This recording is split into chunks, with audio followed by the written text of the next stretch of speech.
দান করতে হবে।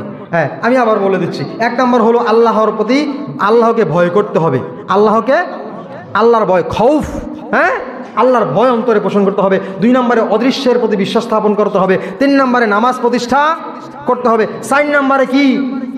দান করতে হবে, আল্লাহর রাস্তায় দান করতে হবে। জি, এই 5 নম্বরে হলো ওয়াল্লাযীনা ইউমিনুনা বিমা উনজিলা ইলাইক ওয়াল্লাযীনা ইউমিনুনা বিমা উনজিলা ইলাইকা ওয়া মা উনজিলা মিন ক্বাবলিক। আল্লাহ তাআলা বলে দিয়েছেন, যা তোমার উপর অবতীর্ণ হয়েছে, অর্থাৎ তোমাদের কাছে যা এসেছে, আমাদের কাছে অবতীর্ণ কি হয়েছে? কিতাব। কি কিতাব? আল্লাহ তাআলার হুকুম। আমি যে মেরাজের আলোচনা করলাম গত সপ্তাহের আগের সপ্তাহে, যে আল্লাহ তাআলার পয়গম্বর মেরাজ থেকে নিয়ে এসেছেন কিছু শরীয়তের বিধিবিধান, এইগুলা কোরআন থেকে দেখে দেখে বলে দিয়েছেন, এইগুলা হলো আল্লাহ তাআলার পক্ষ থেকে আমাদের কাছে এসেছে। এগুলা কি? একটা নয়, শুধু কোরআন নয়, মহান রব্বুল আলামিন আদম শফিউল্লাহ থেকে মুহাম্মদুর রাসূলুল্লাহ সাল্লাল্লাহু আলাইহি ওয়াসাল্লাম পর্যন্ত আরো কিতাব দুনিয়ায় পাঠাইছে কি পাঠায় নাই? পাঠাইছে। এই সমস্ত কিতাব, সমস্ত আল্লাহর বিধানগুলোকে বিশ্বাস করতে হবে।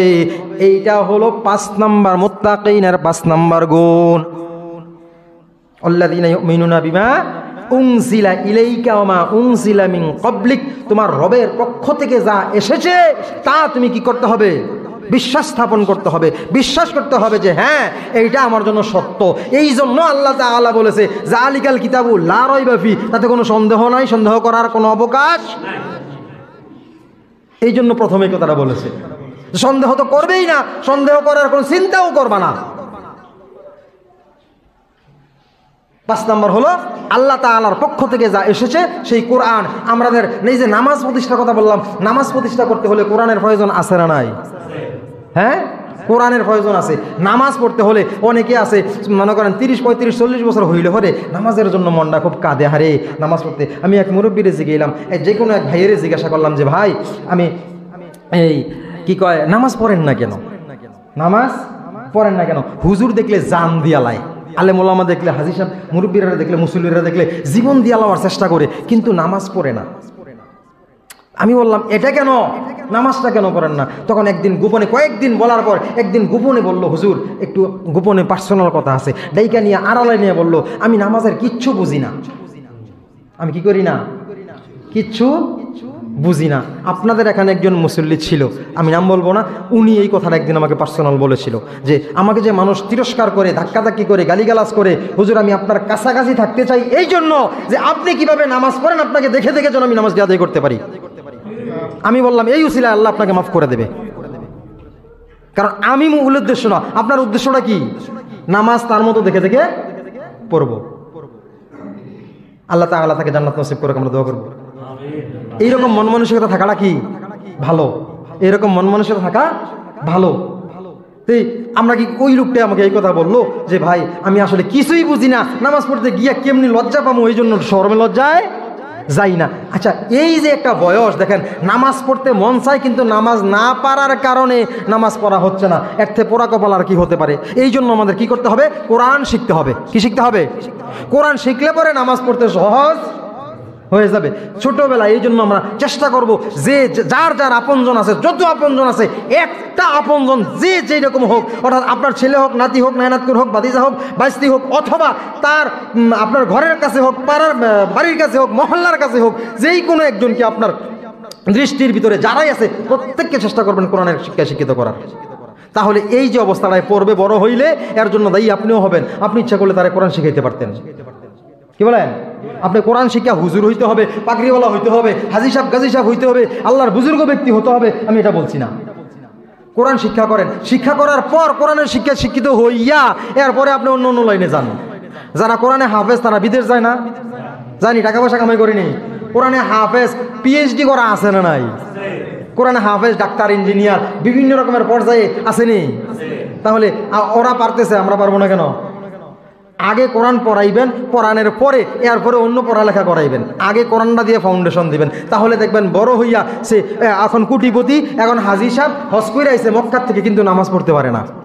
এমনটা হবে না, এমনটা হবে না। যদি ছোটবেলায় তারা কি করেন, কোরআনের শিক্ষাটা দিয়ে দেন, এবার সে যত বড় হয়ে হোক না কেন নামাজটা শিক্ষা রাখবে, কোরআনটা শিক্ষা রাখবে। নামাজ প্রতিষ্ঠা করার এইটাও একটা কারণ, কোরআন শিখলেই না আপনার নামাজ প্রতিষ্ঠা হবে।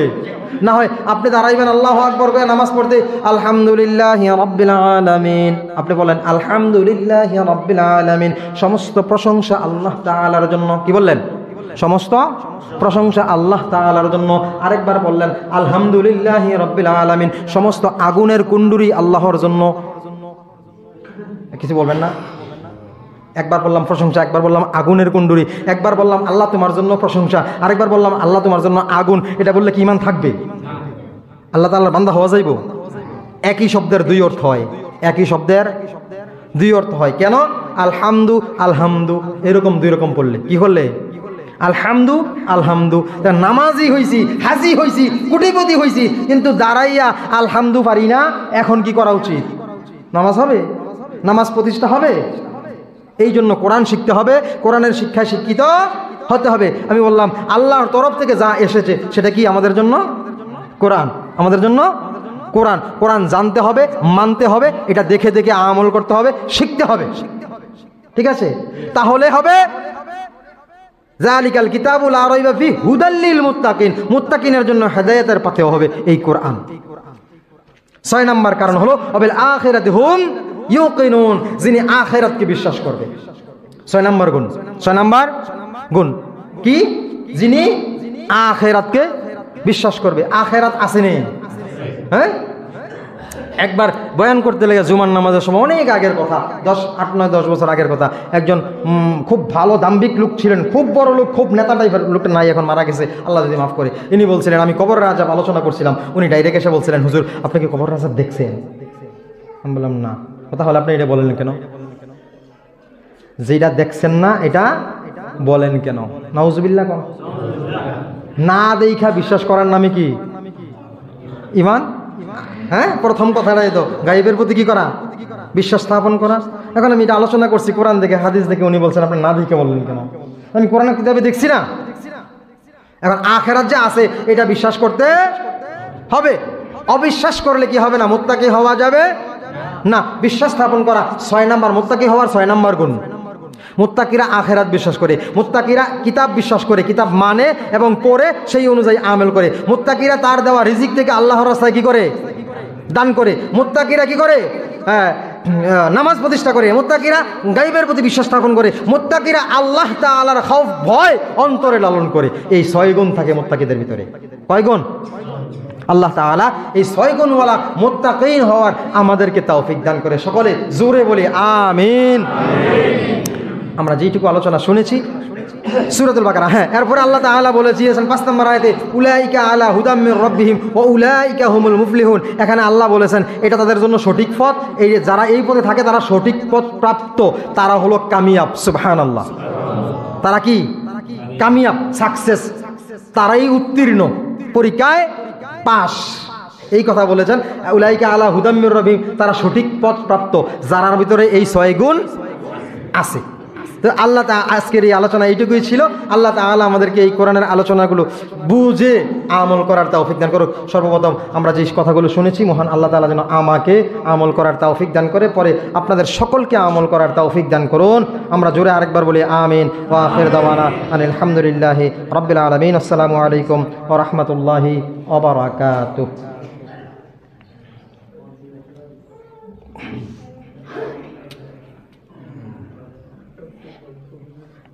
শোনেন, কথা আছে, কথা আছে, বসেন, টাইম দেব।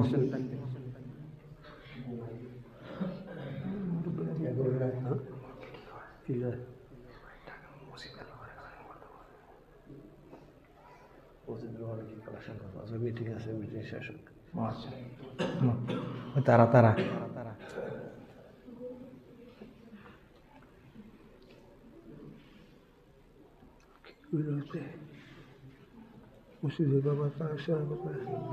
মসজিদে তারা আসছিল মুরব্বীর।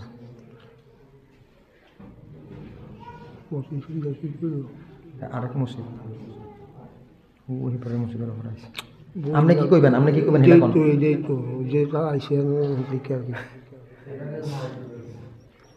দিতাম। আচ্ছা ধরেন আপনি যেটা কইতে আছেন কোন